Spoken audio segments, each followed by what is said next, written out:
This is a fan-generated show. If you would like to support us, please go to jamieglazov.com, and also don't forget to subscribe to our YouTube channel. All your support is greatly appreciated. Good evening. Welcome to the Glazov Gang. Tonight, Hillary and the Muslim Brotherhood. Backed by popular demand, Trevor Loudon, author, speaker, and political activist, and he is the writer and director of the new documentary, The Enemies Within, which is an expose of the growing communist and Muslim Brotherhood influence in our government. Trevor, what an honor to have you back on the show. Look, it's great to be on, Jamie. Always, thanks for having me on. Always good to meet someone else from the Commonwealth. Okay, fantastic. Trevor, I wanted to narrow in a little bit this evening because we had you on recently to discuss your powerful documentary. Let's narrow in tonight a bit on Hillary and the Muslim Brotherhood. You take it away. Yeah, well, look, a lot of people understand that, Hillary is connected very closely to Huma Abedin, her longtime assistant. And, the WikiLeaks recently revealed that Hillary Clinton wants to make Huma Abedin her Secretary of State, which would give this woman fantastic influence. She herself was a member of the Muslim Students Association at Georgetown University, a member of the executive of that organization. Her brother was involved in Muslim Brotherhood fronts.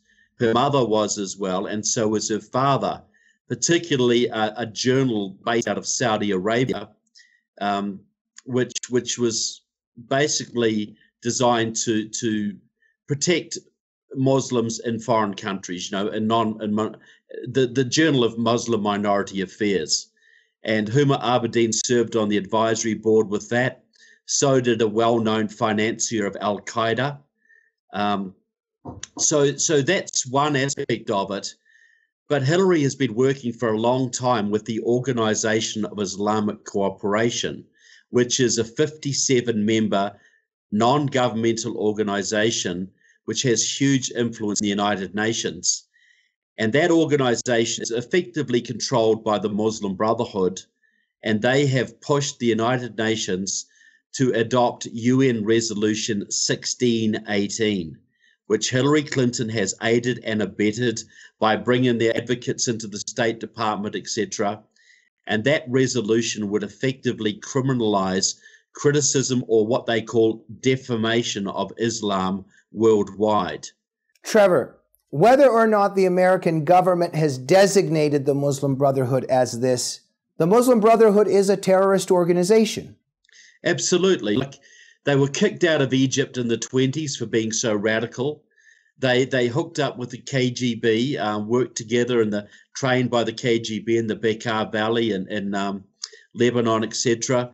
The Muslim Brotherhood is the parent of Hamas, which is a designated terrorist organization, and also begat Al-Qaeda, and Al-Qaeda begat ISIS. Okay. So there's direct links between all of these organizations. Yeah, in many respects, it's the father in many respects. Now, we also know about the documents that have been discovered, the project, explanatory memorandum. These are Muslim Brotherhood documents that simply state that their objective is to destroy our country, our civilization from within. It's civilization jihad. So they want to destroy us.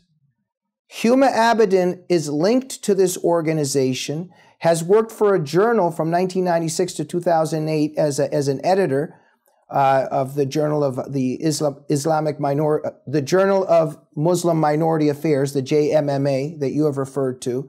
Her mother runs this journal. How does this woman have security clearance? Why is this woman on the right-hand side of Hillary Clinton? And why does the media never discuss this? Well, for a start, there are no security clearances to serve in the White House these days. There are none to serve in Congress, to serve on the Intelligence Committee, for instance. So, look, there are none. And this is what I think most Americans would be shocked by. You need a security clearance to drive a school bus. You need one to become a realtor. But you don't need to be the assistant to the Secretary of State. You don't need one to work in the White House or serve on the Intelligence Committee or the Armed Services Committee. So you have extensive Muslim Brotherhood penetration into your government, no security clearances whatsoever. And, you know, what are the government going to expose their own people? And the media is so politically correct or in bed with the left that they won't do it. So these people really get off scot-free. They can really do what they want. And you know, we do not know the answers to certain. You know, does Huma agree with her mother, father, brother, and sister, or does she not? Does she agree with the overall goal of the magazine she was an editor of? Yes or no? I mean, you would think that these questions are important. If somebody was connected to the KGB or to the Nazis and they're serving at the right hand of somebody very high up in the American government, you would think that we would ask them these questions. Look, if somebody was connected to the Tea Party and was remotely connected to the President of the United States, they would certainly ask questions. But Muslim Brotherhood, no, they get a free pass. You think about when Michelle Bachmann, the former congresswoman from Minnesota, asked legitimate questions just to research, to look into Huma Abedin's ties, just to see if that it should be done. She was hammered, and she wasn't just hammered by the Democrats. She was hammered by the media and several Republicans, including John McCain and Marco Rubio. They gave her untold grief over that, and that's probably why she stood down from Congress, to be honest. I'm waiting for John McCain to be forced to make an apology on this issue. I apologize for interrupting. We only have a few minutes left. I really want to get to something here. Huma comes from a Muslim Brotherhood family. They really follow Sharia. They venerate Sharia. We know this. Look at the book that her mother translated and edited.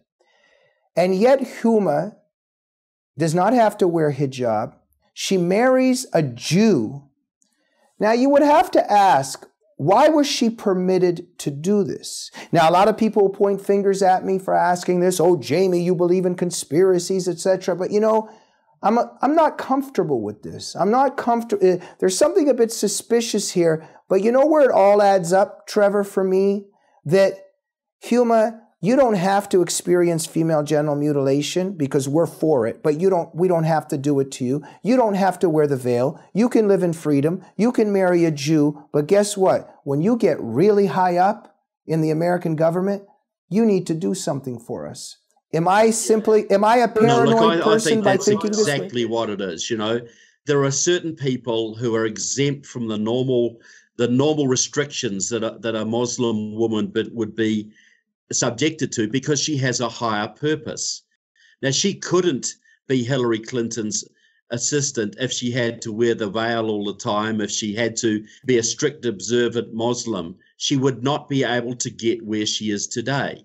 She'd be too conspicuous.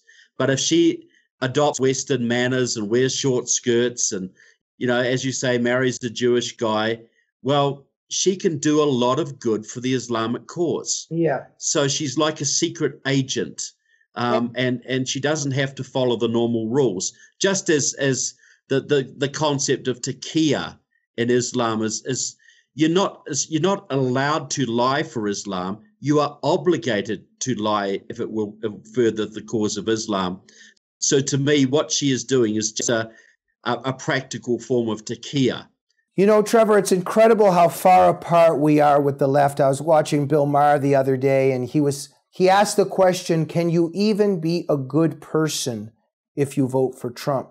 But, you know, I'm wondering, can you be a good person and vote for Hillary Clinton? And we can name a million reasons, but just having Huma Abedin as a chief of staff or secretary of state. Look, you know who I want advising the president? People like Trevor Loudon, people like Stephen Coughlin, Sebastian Gorka, Robert Spencer, Pamela Geller, Bridget Gabriel, Nani Darwish. Those are the people I want in the White House, not Huma Abedin that's connected to the Muslim Brotherhood. I mean, 2 + 2 is 4. Isn't this so basic, Trevor? Well, it is. And if you look at Huma Abedin, while she was advising Hillary Clinton, America's foreign policy changed from going after terrorism to basically supporting al-Qaeda terrorists in Libya and Syria.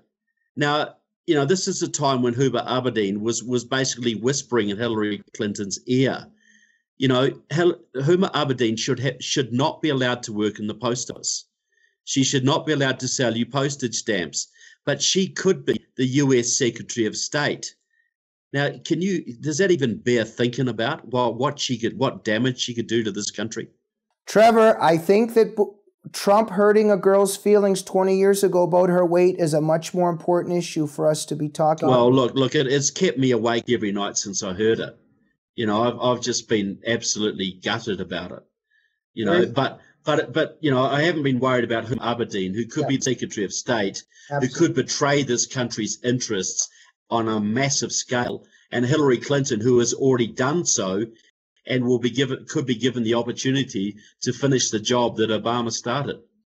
We are out of time. Trevor Loudon, you are a scholar and a gentleman. Please tell our viewers where they have to get your documentary, The Enemies Within.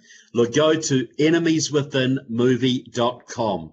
Very simple, enemieswithinmovie.com. You can see a trailer there. You can order it online.